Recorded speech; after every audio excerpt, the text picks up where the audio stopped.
The following story has been brought to you by StoriesToInspire.org. My father grew up in the city of Chmelnik, Poland, and he had a very close friend from childhood whose name was Rabbi Chaim Meir Bucket of blessed memory.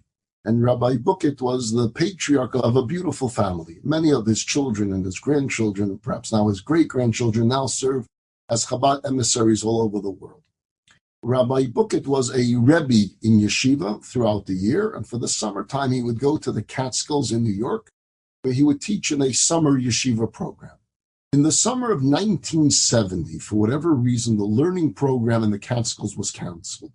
So his daughter, who, along with her husband of blessed memory, Rabbi Yerachmiel Stillman, they lived in Westwood, California. They worked in the Chabad house in Westwood, and they invite their father, look, if you're not going to be in the Catskills this summer, why stay in Flatbush and East Flatbush? Come out to Southern California. You'll have a good time. Bring the family.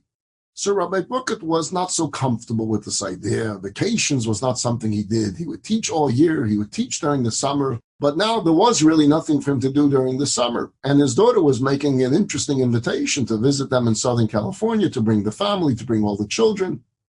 In those days, it wasn't traveling by plane. They were considering traveling by train, which would take an entire week.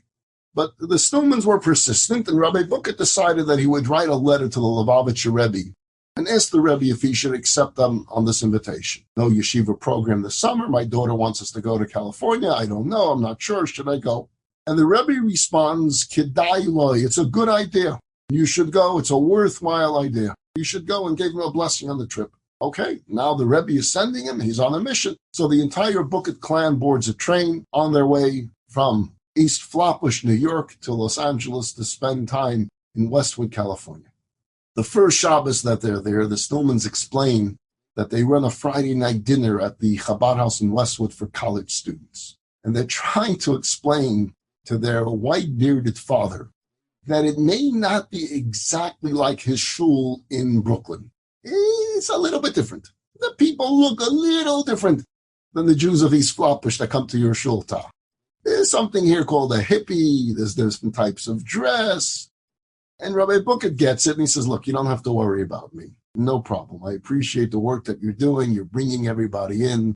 You don't have to worry about it. Don't be embarrassed. That Friday night, after the evening services, it was time for the meal. Rabbi Bucket was invited to sit at the head table with all of the rabbis. And he says, no, I want to be in the middle of the crowd, together with all the college kids. I love their pounding on the table and their singing and their spirit. That's where I want to be. And he insisted, and as much as they said, no, please sit at the head table, no, I'm staying here with the guys. During the meal, he's rapping there with these students. The guy sitting next to him was this rather eccentric fellow. His name was Tuvia, and I've told the story before, and people actually knew who this Tuvia was. He was a genius. He was proficient in 17 languages, including Yiddish. And so he was able to have a great conversation with Rabbi Bucket, who spoke mostly in Yiddish. And in this conversation, he asked Rabbi Bucket, where are you from? He says, I'm from Poland. Really? Where in Poland? He says, it's a little village. You never heard of it. So he says, try me. I've been around. I know some things. Okay, I'll tell you. The city was called Chmelnik. So Tuvia says, have I ever heard of Chmelnik? My grandparents are from Chmelnik. Not only are my grandparents from Chmelnik, but they belong to a group here in Los Angeles called the Chmelnik Society.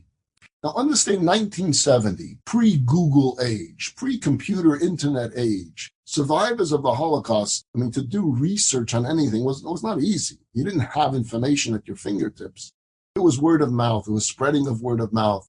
Yad Vashem comes along and tries to gather information, but still it wasn't computerized so that anyone could find information. So imagine this, 1970, Rabbi Bucket is hearing the words that there's a group here called the Chmelnik Society. And they begin to talk, and Rabbi Bucket tells Tuvia that he was an only child, and for years and years he's been trying to find some record, some trace of what happened to his parents. But he couldn't find any information.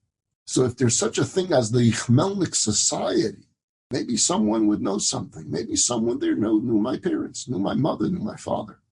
So Tuvia says, I'll speak to my grandparents and I'll try to find out some information for you. Shabbos was over. A few days go by. The phone rings in the Stillman's house. Mrs. Stillman, my name is Chana. I'm a member of a small group here called the Khmelnik Society, and I'm a close friend of Tuvya's grandparents. I need to meet with your father. I understand your father's here, and I'd like to get together with him. So they make up to meet Sunday, the Chabad house on Gailey in Westwood. And Rabbi Bucket was tense, obviously excited, but at the same time very tense. First time he was going to hear something from someone from Khmelnik. And he knew it wasn't going to be just a simple encounter. So he asked all of his children to join him and to go to the Chabad house for this encounter, but that they should dress in their Shabbat clothing, that they should treat this meeting with respect. They come to the Chabad house, the woman is waiting for them, a distinguished-looking elderly woman, and the woman says to Rabbi Bucket, I knew your parents in Khmelnik very well. I was a very close friend of your mother's, of Rachel Bucket, Aleha Shalom. And I want to share with you, as painful as it is, what happened during those last days. And she tells him, as the Nazis come into Khmelnik, and the roundups, the murders, the deportations.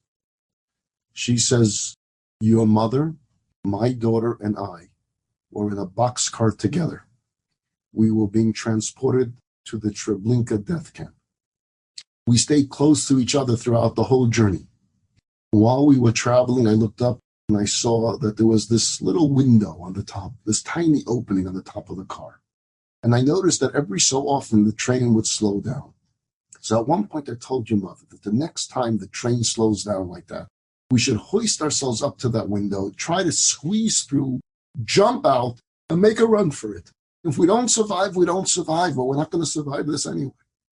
Your mother said that she was too weak to even try. I won't be able to. And I'm going to slow you down, and we'll all be killed. The next time the train slowed down, I turned to your mother and I said, please come with me. Please, Rachel, please, let's go now. And she said to me, Ich kann nicht. I can't. But you take your daughter and you go, and may God be with you. She continues telling Rabbi Bucket, I want you to know what happened next. Your mother took me. She turned me around face to face. She held my face close to hers. And she looked at me in the eye. And she said, but promise me this, if you do survive and you ever meet my son, my Chaya Meir, I want you to give him a message from me. Tell him, as ich hab gemacht a Zecher, I left an imprint in this world. I left memory in this world. Our lives were not for naught, and they'll never take away our memory, for our journey will go on. Tell my son, ich hab gemacht a Zecher, I left an imprint in this world. She told me these words, I'll never forget them. I grabbed my daughter, I hoisted her up through the window. We scrambled up out of the boxcar onto the roof of the train, and we jumped. A miracle of miracles, because it took dozens of miracles. We survived. Years in the DP camp, and then the journeys from there. In all my years since, I've wondered if you, Chaya Meir, were alive. I wondered if I would ever be able to meet my friend's son. If God would ever allow our paths to cross so that I can give you your mother's last message.